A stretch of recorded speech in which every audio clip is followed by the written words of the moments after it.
What is going on, Elevation Nation? We're back with another episode of the podcast. We have a great elevator today. Lian Zucker of Loop joins Elevation Nation. Sam and I are pumped. She's got an awesome new business. It's a place for everyone to get set up, or a place for everyone to set up their single friends. And she's obviously going to talk a lot more about it. But Lian, we are pumped to have you. How's it going? Right. Well, I am equally pumped, prepared with lots of highly caffeinated tea for this elevated state. One of the coolest things about Elevation Nation is obviously we get to meet dope people like yourself, but it's even funnier when Parker, takes an intro call with a potential elevator, you in this case, Lian, and then sends me the app or company or product that they are working on. And I go, Parker, I've known about that for months, dude. And so this happened in that case. I knew about Loop. Another friend of mine sent me Loop and was like, hey, dude, this is huge in New York. You should check this out. What a cool idea and cool concept. And I was like, yeah, that is dope. Little did I know I would get to talk to the CEO and founder and brainchild behind this incredible company. So I'm really excited, Lian, to get to know a little bit more about Loop, but more importantly, the person behind Loop yourself, because I think you have an interesting story to tell. So to start us off, Loop is unique. Loop is different. Can you tell us a little bit about Loop and where the idea came from and how it's different than maybe some of the other connection apps out there? That's right. By the way, Sam, that's really awesome to hear.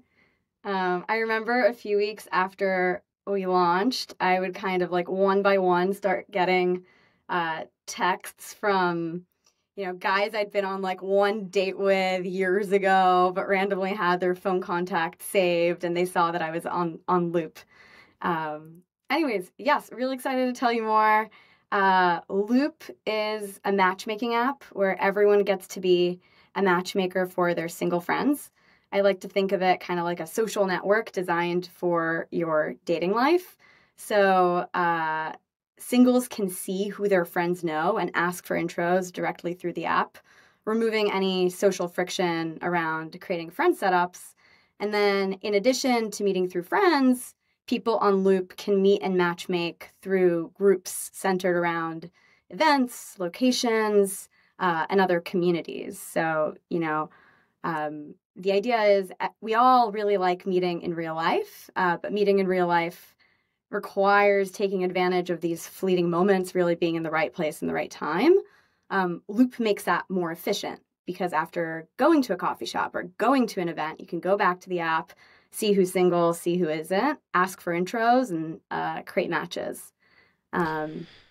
So you're telling me I can create a match for Sam on this app.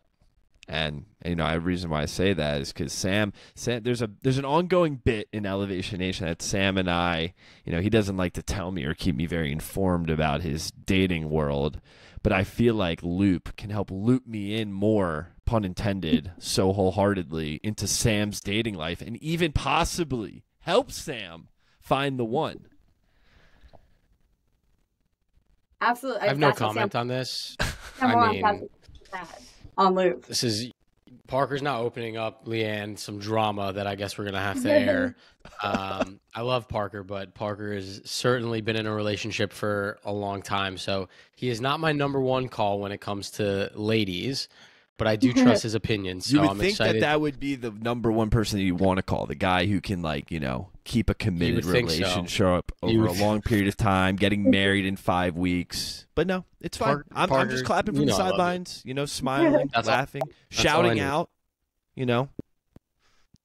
I love it. No, it's all good. I mean, it's a genius idea, Lian, right? Like we all respect recommendations from other people. And it's funny because in my opinion, the magic that you've harnessed by allowing people to kind of be that connection is the same exact thing that we do at Elevation Nation, right? We got connected to you through a former elevator as well. Mr. Vardy, thank you for the connection. And that's the coolest thing about Elevation Nation. And honestly, what's been a little bit difficult, right? You asked us how we got introduced to Amir. I couldn't remember.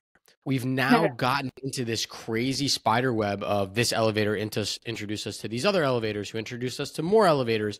We're now so dispersed that I can't even keep track of who introduced us to who anymore. And so it's funny that you guys are taking a similar approach, because I think just the simple intro or recommendation means so much to people. And that's what we've noticed with Elevation Nation as we've explored kind of some of our new business ventures for this year of helping elevators connect and meet in real life or meet for new business deals or strategic ideas.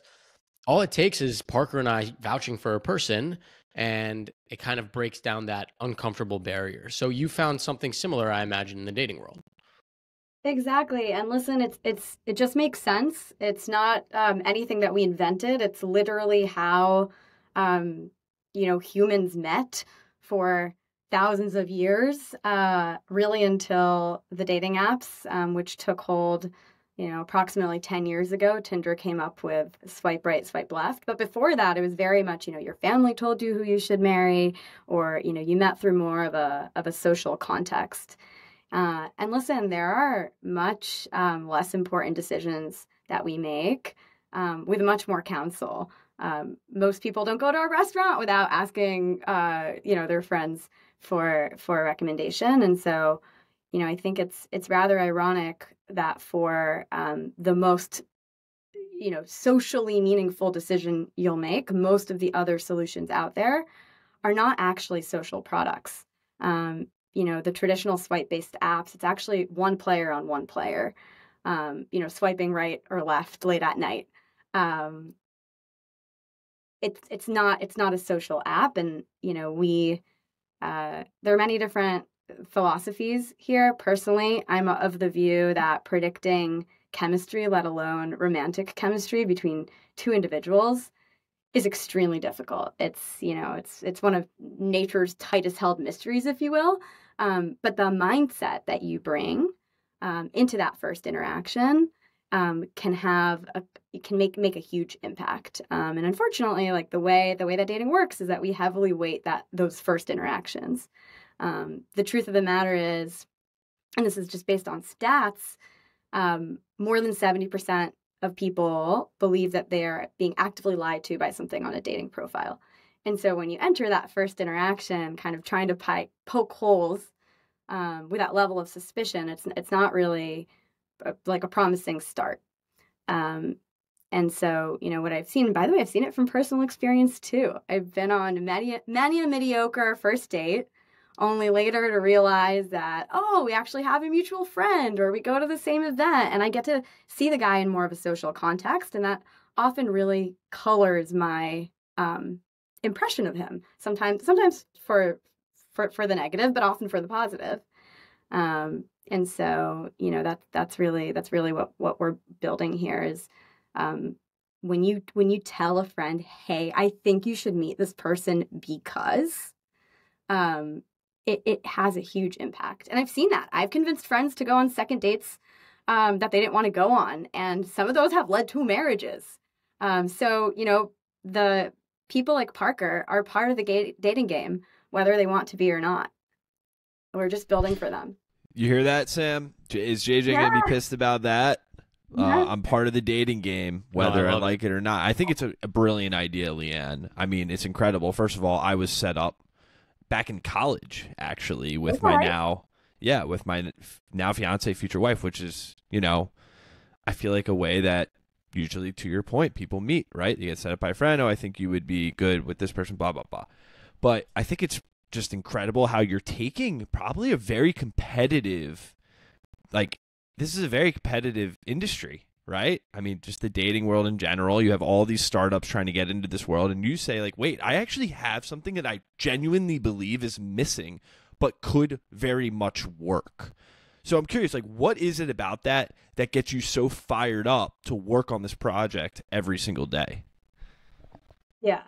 I mean, many things. First of all, I very much building for myself here. I'm still single. I've been on dating apps for a while. I would say I've had a very average experience as compared to my cohort and crazy horror stories.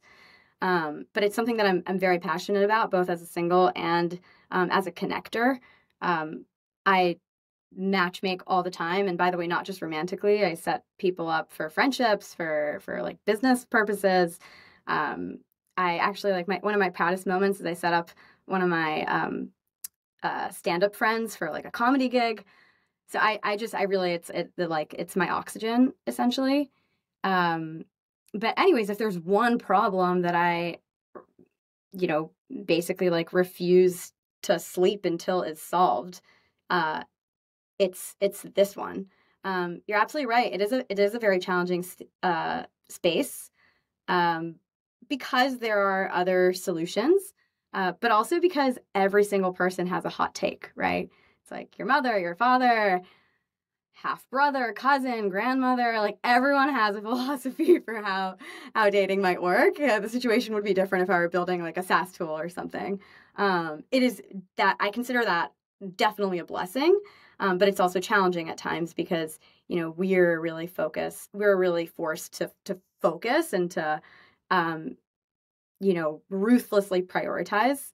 When I looked at the other, dating app options out there, I focused on several things. Number one, and we've kind of already touched on this, non-singles, and we should say more generally like friends of the daters do impact the dating game, whether they know it or not, and no one has really built for them well. So that's number one. Number two, there are a lot of apps out there that, will focus on a certain persona.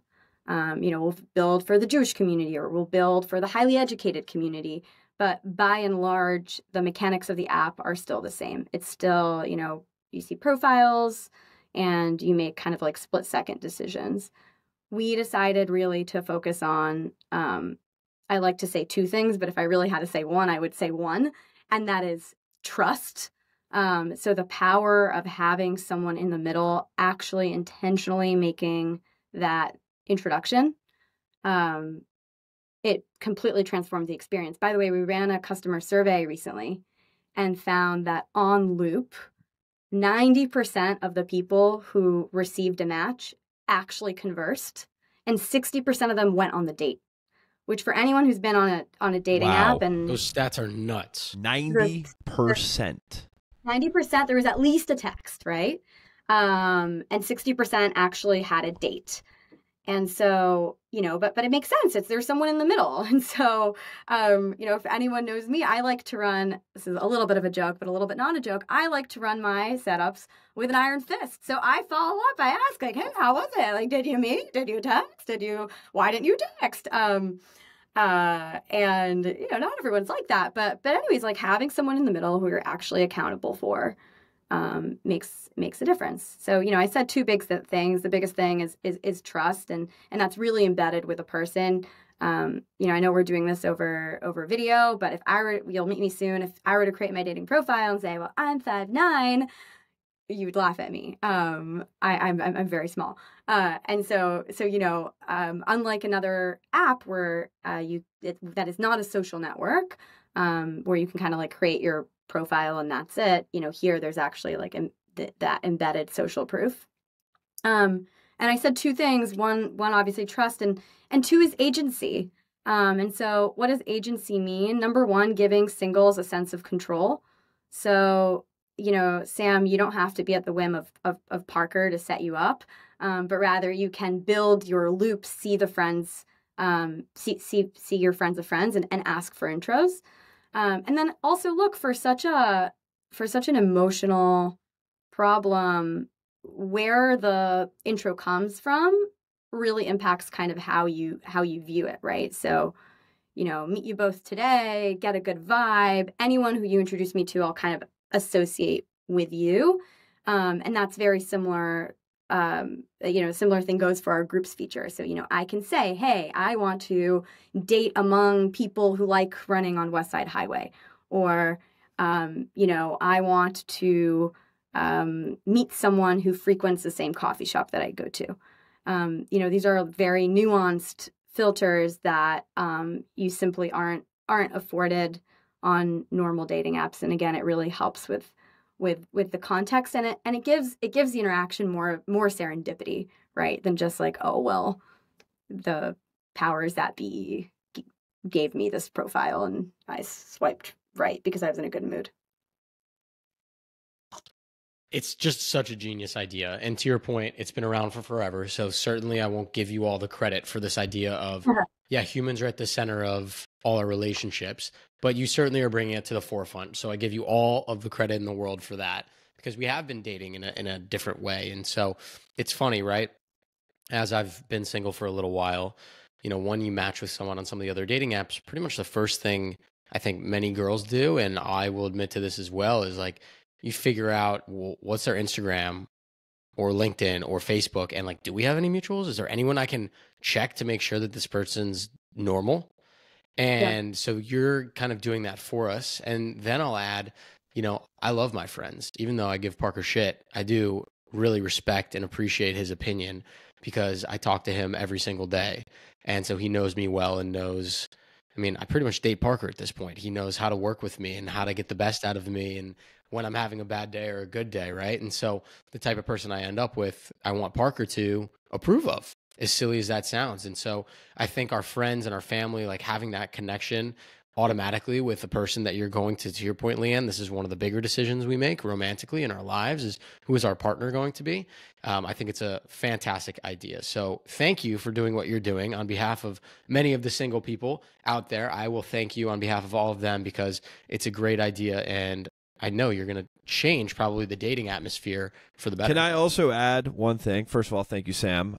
That's very kind of you that you look for my approval in your hopefully soon to be significant other, because certainly for me, had to get your approval on JJ, which came many, many years ago.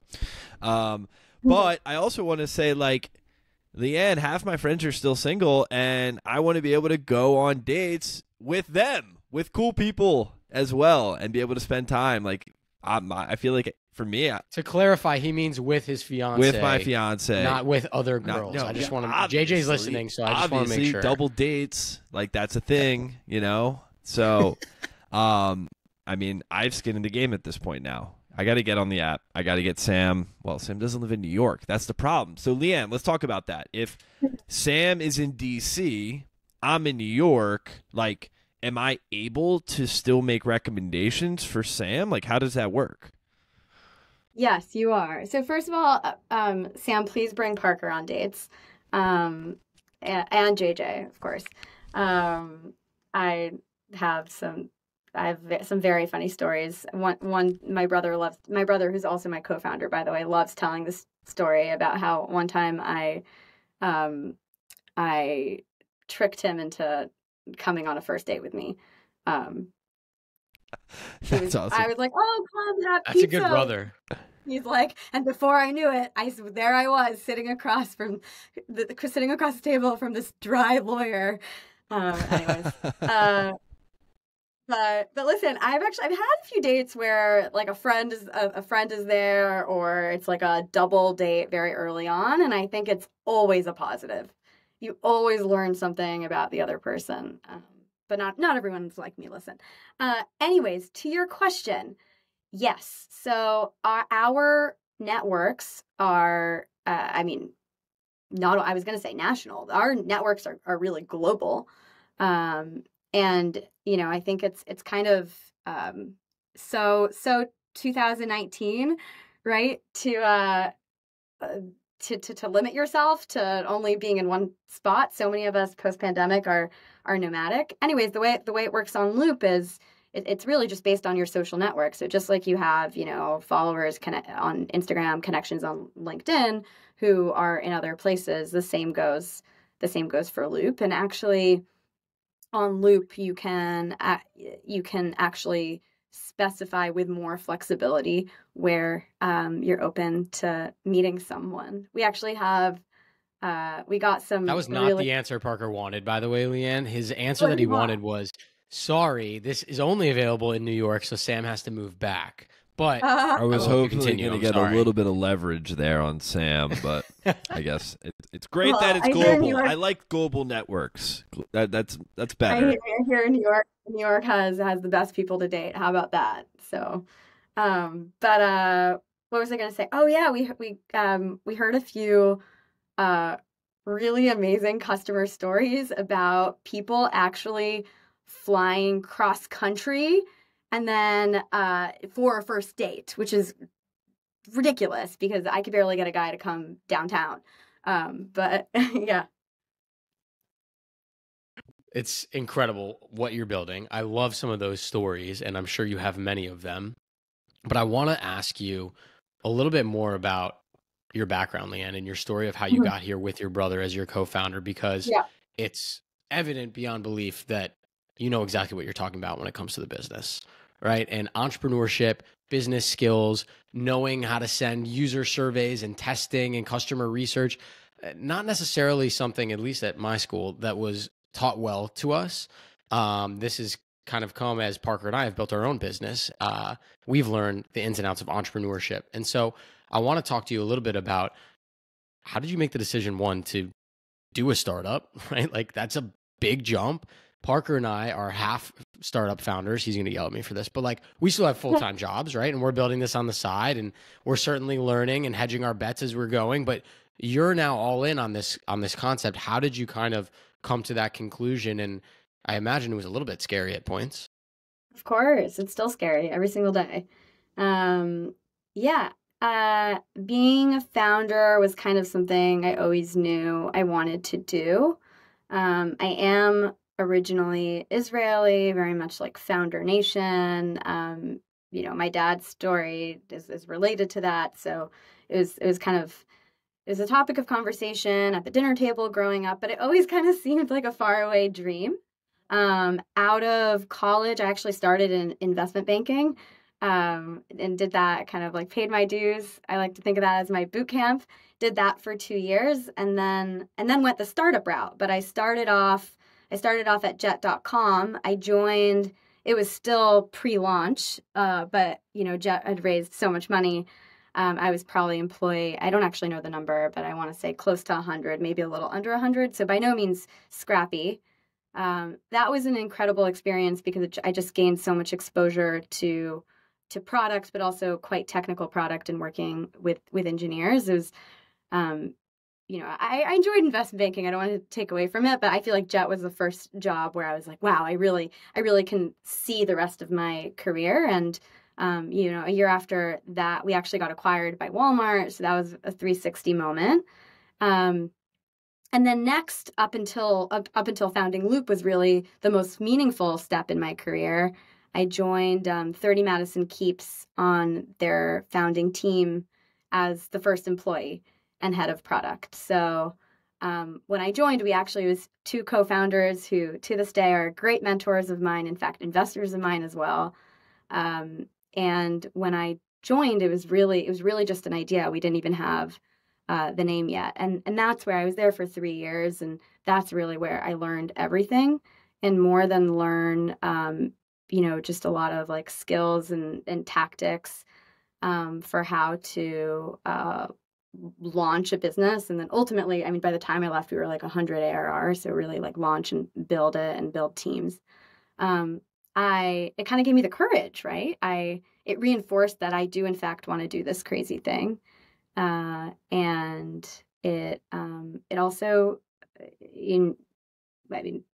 check in with me in a few years, but I feel like it really trained me on the resilience that's required. And, I think one of the things that's hardest about this journey, and of course I'm still learning, but it's, understanding sometimes that you just have to make it to tomorrow. Right? On any given day, you can kind of be faced with a problem that seems so open-ended, so insurmountable, like you don't even know where to begin with it. Only later to realize that it's either completely irrelevant or completely actionable, right? Like the atmosphere is so dynamic, and yeah, I think that's one of the things that is both most exhilarating and exciting about this job, but also very challenging. Before Parker jumps in with another question, excuse my language, you fucking crush it. Oh, I really You're incredible. Like, because that is not an easy path. That is not an easy journey. Certainly Parker and I are in semi-similar-ish lives and roles, and I know how hard IB is, and especially going the startup route, and even more so when the startup's not your own, right? Because you can't just like say, all right, this is my baby, I'm building it. You have to say this is someone else's baby and I'm putting in these hours too, and blood, sweat, and tears. So you've come a long way, and I'm so very proud and excited of you that you have your own thing now that you're building from the ground up. It's so cool. Thank you so much. No, I feel very lucky. Sam doesn't say that lightly too, by the way, Lian. And I'm thinking the same way. I think it's a pretty incredible journey, and it's a journey that I feel probably for you, you're just getting started on.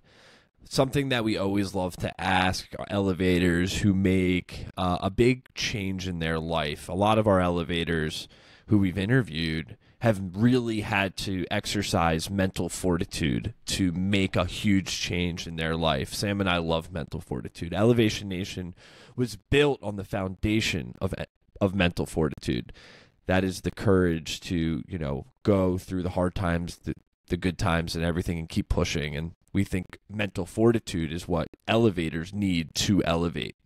And certainly with you making that decision to go all in on Loop, I'm curious, could you walk us through like that moment where you had the realization that you wanted to quit your job and really go all in on Loop? Yeah. So actually it's not that linear. So I knew that the only reason I would leave 30 Madison was to start my own company. And I had an idea very different from what I'm working on now, like night and day different. And by the way, I still think it's a great business opportunity that I left 30 Madison to work on. I was living with my parents at the time. This was like deep pandemic days. And I figured, this is the perfect opportunity to really throw myself at work, throw myself at a problem. This was like pre-vaccine, right? So there's not a lot of competition on my time. And I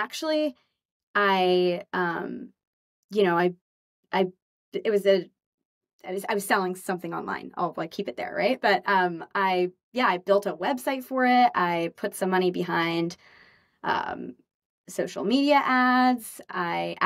So by the way, this is like a little growth hack. When you're selling something online, you could basically test the idea and like the marketing and the branding by essentially standing up in my case, like I had a full Shopify website that I built, and when customers would buy product, I would promptly like refund them and send them so sorry, we're out of stock. But it was a great way for me to test the idea. Anyways, I had full conviction behind the idea, but this idea didn't, from a business perspective, but it didn't pass what I think is the single most important test for a founder, which is, am I willing to give this 10 years of my life? And for me, I kind of felt like this was a great business idea, but I couldn't kind of wholeheartedly say I'm so passionate about this and I think this is going to be so interesting. And so I wound up taking another job for a year, and I've always been really, really passionate about this space, but I needed some time to figure out what was the exact in. And yeah, that came after, we did another demand test, kind of testing out the concept of really what I think is the innovation, which is having a person in the middle making the introductions. It's funny though, the first iteration of Loop looked quite different. You actually couldn't see your friends of friends. So it was basically, as a single, you just kind of like waited for the setups to come. Yeah. And so anyways, I guess go ahead. I was just going to say, you said something that really resonated with Parker and myself, which is, do I see myself doing this for 10 years? And I think, most of Elevation Nation knows this, but Lian, for you, Parker and I had a different company before Elevation Nation. We had a company called Hired You, where we helped. The only thing we knew we wanted to be entrepreneurs. And so when we graduated, I looked at Parker and I was like, what are we good at? Like, how are we going to start a company? We're not good at anything.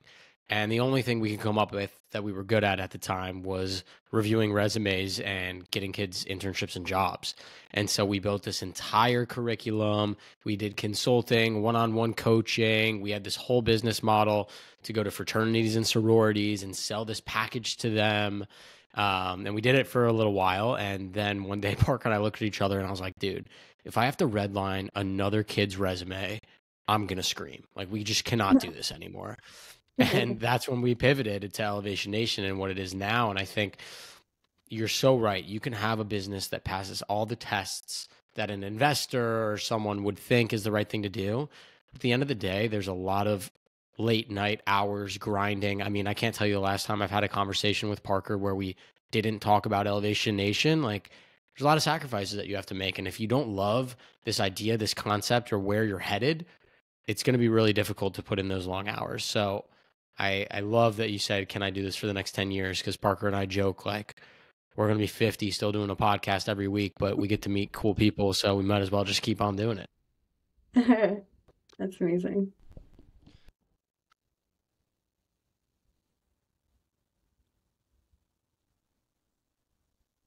Yeah, but your camera exploded.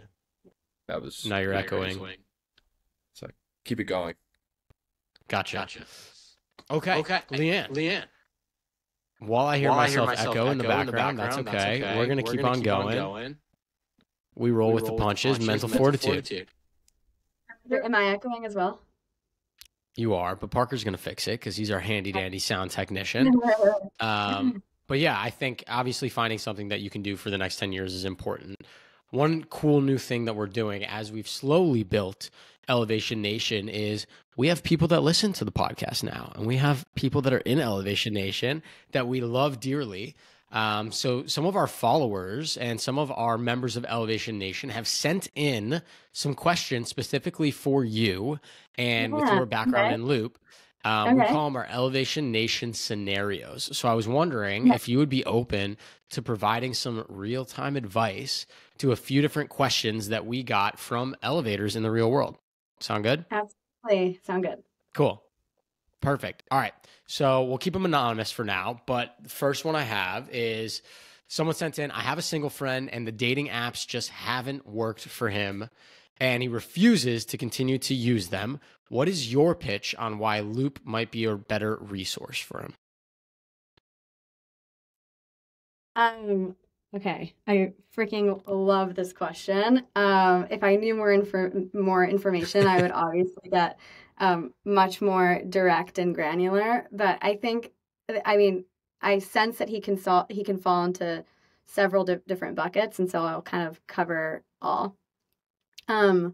One, traditional dating apps. On traditional dating apps, there is paradox of choice to the max. So for people who aren't familiar with paradox of choice, sometimes actually having too many options actually makes you worse at making the decision, and often also makes you make worse decisions.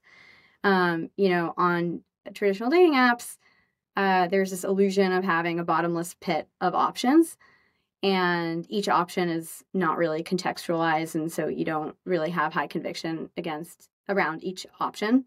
Of course, this is true for people on both sides, and so the result is that there's tremendous lack of accountability, ghosting, etc. On Loop, our eligible young man can create his profile, build his loop, and really what that accomplishes for him is imagine, if he uses Loop the right way, imagine going to all of your friends whose opinions you value and having them go to all of their friends and asking if they have a potential good fit for our lovely eligible young gentleman, and then enabling those potential introductions to come in a very easy way. So, when we speak to some more skeptical people, they'll say, well, I get set up in real life. Why do I need Loop? And that's exactly why. Or they'll say, oh, I go to parties. I could just approach people. And it's like, yeah, but in a kind of inefficient manner. And so, that's one. Another thing that I think is particularly meaningful about Loop also is that with having a person, it's often having a person, better yet, a friend in the middle, we can overcome some of our own biases, some of which may not be that important in helping you find a good person to date. So, I'll give you a great example for that, age range or a height limit, or just like incomplete profile information. These are several reasons why I may either not see a person on a dating app or I may swipe left on them on a dating app. But, if I were to have one of you or a good friend tell me, hey, this guy outperforms in whatever dimension that I care about. Say like I like funny men, right? So, okay, fine. What if the guy is a year older or a year younger, but he is so funny and we have these three things in common that I would have never known. That's really the power of friends setting you up. And I'll say one more thing, and I have to because I'm a freaking nerd. But there's an analog in telemedicine, which I actually, or in medicine specifically applied to telemedicine, where the same preventative care protocol, if prescribed via AI essentially, or like automated reminders, versus if recommended to someone as if from an actual person, the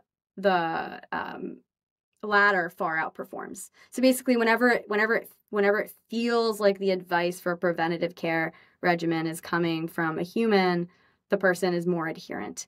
And I confidently believe that the same is true for dating. So if my friend tells me, hey, you should really go on this date, you should really give this guy a chance, we're more open-minded and we often feel better about ourselves, and that has a better result. So, okay, very long. If you didn't get the convincing answer right there, listener, I will say that was pretty convincing. So thank you, Lian, for that, and thank you for sending in that question too, whoever it was. But we have one more, Lian, for you before we go to our rapid fire, real quick. All right, so I love entrepreneur-based questions. So there's an entrepreneur. They have an idea that they've been working on, and it's on the side of their full-time job. They said that they believe in their idea but aren't sold that it is legit just yet. What advice do you have for this person to take a step forward in their entrepreneurial journey? Yeah. I think the best thing you can do for an idea is figure out a way to test it. So, if you're selling something online, it is so easy to test that these days. If it's something that's more complex, let me clarify what I'm saying. Like, figure out a way to test it in a very low effort way. So, don't sit and code for 6 months if you're an engineer. Figure out some really like what is the absolutely like lightest way that you can build some sort of solution that it doesn't even have to be a solution to the problem, but it needs to be a way to in fact test that there is demand for the problem. If you're Lian, me spending 6 months during COVID trying to teach myself no and low code software for an Elevation Nation app before we even had anything was not a good use of our time. Wow. I wish I talked to you earlier. But no, I think the fact that you picked up that skill is important. I don't know if I picked it up, but we certainly tried. What a waste of time. Sorry. You're so right. But the sentiment behind my advice is get out there. So I think sometimes we have a tendency to, we think we have an idea, we keep it secret, and we do a lot of research. And I think you should do the exact opposite thing. You should figure out a way to like put it out there in the world to relevant people, right? I'm not saying like go to your competitor and tell them to build that. That's not prudent. But whether it's through user research, by the way, it's something that I did both. For Loop and also for Loop, everyone wanted to talk to me because everyone's talking about dating. But, when we were at 30 Madison and for my previous idea, you could put up like Craigslist ads and and basically recruit strangers to talk to you about virtually anything. So, if there's like a certain kind of like persona or cohort, is a really, really handy dandy. So my first week at 30 Madison, I spoke with a lot of men who were losing their hair and learned a lot. It really helped inform, some decisions we made on the product, some decisions that we made in marketing and branding as well. So get out there, speak to people, and understand if there is really a need for what you're building, and then find a really, really good person to build it with. Love it. Test, and you're then my go good find person somebody to build it with, buddy. I like that. That's great. That's great. You have to have mental fortitude to take that big leap. That idea where it's in your head and taking it and bringing it to life, make it real, making it a reality. That's the hardest part, I think, that in getting started is like, how are you actually going to do it? To your point, Lian, you're saying get out there, test it very, with a low budget, very in front of you. What can I do today to test it? I absolutely love that. So let's go to our quick rapid fire, and then we're going to wrap it up with our mental motto. So, Lian, we got 3 for you today. You are a New York City resident, love New York City. What is your go-to restaurant? Oh, wow. Not what I was expecting. Right now it's Greca in Tribeca. It is a family-owned, really authentic Greek restaurant. I've had many dreams about their dessert. Okay. And so have my friends. How about that? Yum. Parker, again, just does those to make me jealous and try to get me to move back because that sounds delicious. We'll all go out to dinner there next time. I'm a foodie, so I have a lot of favorite restaurants, but I went there twice this weekend, so I feel like that counts. That's a good answer then. Okay, my rapid fire question is maybe going to be a little bit more of a slow fire question. Okay. As our resident connection dating guru, can you tell us, besides when you brought your brother on a double date, a crazy dating story from your experiences? Anything stick out? It can stay anonymous. We don't want to out the guy, but I'm sure you have some good stories. Or one from someone in Loop that you think is crazy. Okay, well, this is a very Loop specific. Let me tell a few Loop specific stories. So, number one, and I kind of explained how we plug into events as well. And by the way, for Mr. Why should I get on Loop? That's another great answer, is we actually facilitate meeting IRL, and we have lots of partners that are using Loop for their events, and that's only going to grow. But anyways, I was at an event and I met a guy, and there was a vibe. I look very young, but I'm not as young as I look. And he was in fact much younger. And I noticed that he changed because after we met, I checked. And I noticed that he changed his age range to accommodate me after meeting me in person. And so, because I checked and I was like, oh, okay, and I didn't meet. And so he actually went up older. And so I thought that was amazing. Quite the first impression you made on him then. Well done. Right. And then another funny anecdote, not about me, that I can share is, on Loop when you, and by the way, I'm so glad this happened, because when we were, basically when we first launched, we had several events where we tested out some new features for the first time. By the way, I just did it at my birthday party to test out our group's feature, but this was even before that. And we had, anyways, so one of the key features on Loop is when you're in a group together, you can ask, as a single, you can ask for an intro. That doesn't mean that it goes to the other single right away. It goes to the administrator of the group, and they decide if it's a good idea or not. And so, there's a little bit there's an ambiguity. It's like you don't know if the other person asked for it or if the host just thought it was a good idea. And so it was really funny, was suddenly I saw all this commotion and this girl just hid in a bathroom. And I know her. So I went to her and I was like, what's going on? She's like, I just asked for an intro from that guy. And I don't want him to know. Like she was embarrassed, basically. She felt like she went for it. And so I had to explain. It was like the best user research in the world. I was like, okay, sweetheart, I know exactly what we need to fix in the app. But she thought that he would like receive immediately like that she crushed. And so, that was like the best user test in the world. And we adjusted it. And, by the way, it gave us conviction around like the power of that feature, because it really emboldens people to shoot their shot.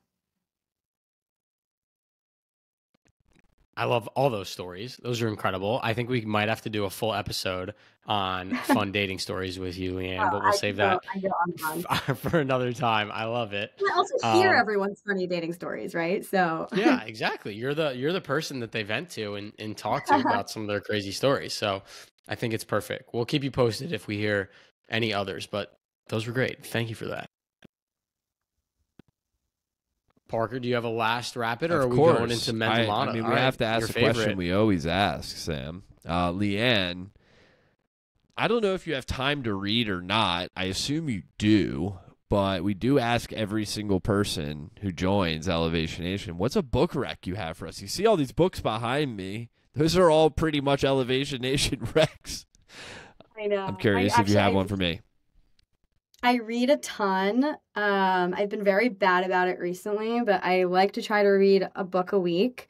I am going to recommend a book that is, I haven't read a book a week in a few months, but it's kind of like my goal. But I'm going to go ahead and recommend a book that's relevant for our topic.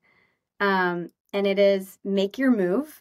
It does relate to the dating world. It's Make Your Move by John Berger. That's Birger. He wrote 2 books. I didn't read his first one, but I know about it. It's called Datanomics.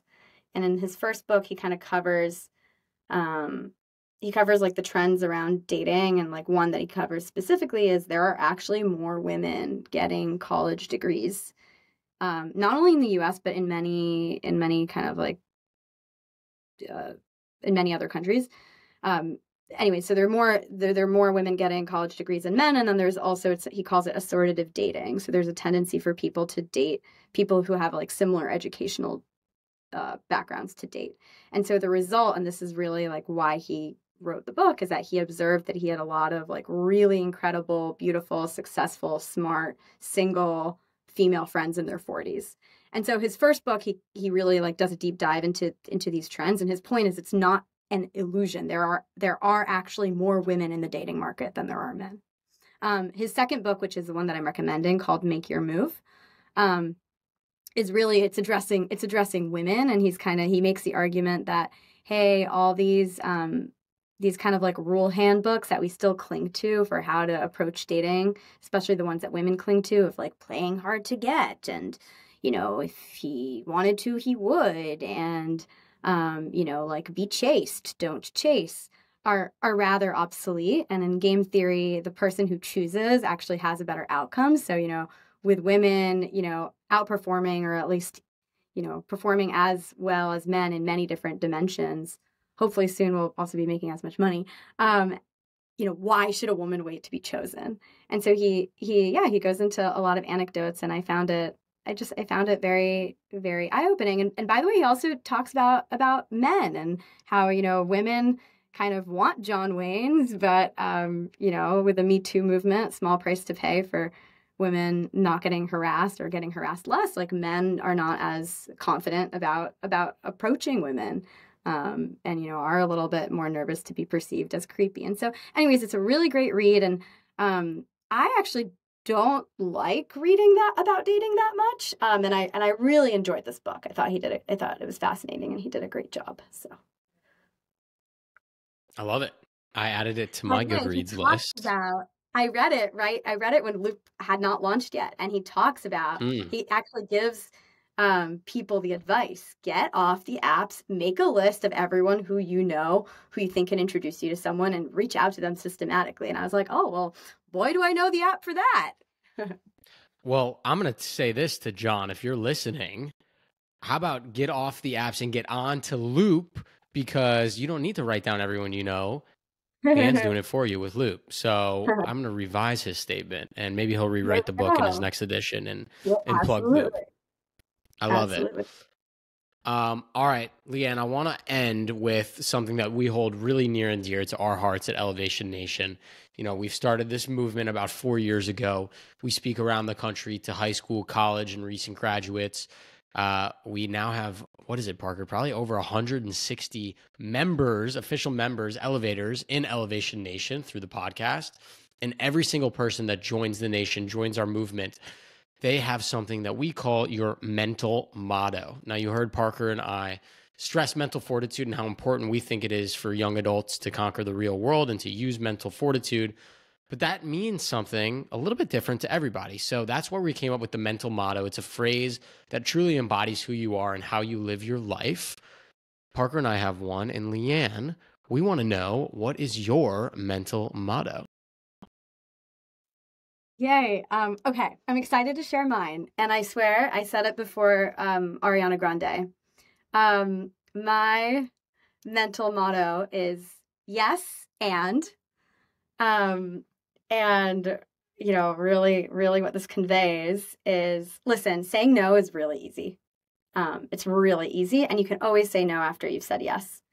I really try to encourage myself when opportunities present themselves to meet someone, when I have the option to go to an event or not, when, by the way, I have to decide whether I should go on a second date or not. I try to say yes, because the more exposure and the more opportunities that we give ourselves, the more we learn. And you know what I've also found is that serendipitous happen. Like often it's those, you know, events or hangouts that I really like have to pull myself by the ear to attend that wound up really being the most meaningful to me. And so yeah, and I think again what that also captures is try to take on responsibility. You know, when you're given the opportunity, go for it, and don't be be afraid to ask questions. Like, don't be irresponsible, but try to live in the headspace of saying yes. Yes, and living in the headspace of saying yes. Man, that is a perfect mental motto. And I think it's really cool because it sums up kind of the whole conversation we've had, Lian, on how you've exercised your mental fortitude to continue to push yourself beyond, you know, your comfort zone in ways, you know, in what your experiences prior to Loop, but even more so probably every day now in building Loop, you're pushing yourself. And to have that as a grounding mechanism for you is super cool. And so I also want to share that we've never gotten that one before, and I don't plan on hopefully hearing that one again, because Sam and I have never had a duplicate mental motto, and we've given thousands of mental mottos out to people across the country. So, Lian, I mean, that's it. That's the podcast. We're excited to welcome you to Elevation Nation, and on behalf of Sam and myself and the rest of the nation, I just got to say it's incredible to be able to have you join the nation, but more so I'm just really grateful to meet someone like you, to be able to have the opportunity to learn from you. I think what you're building is an incredible tool for people, not just young people, people in general.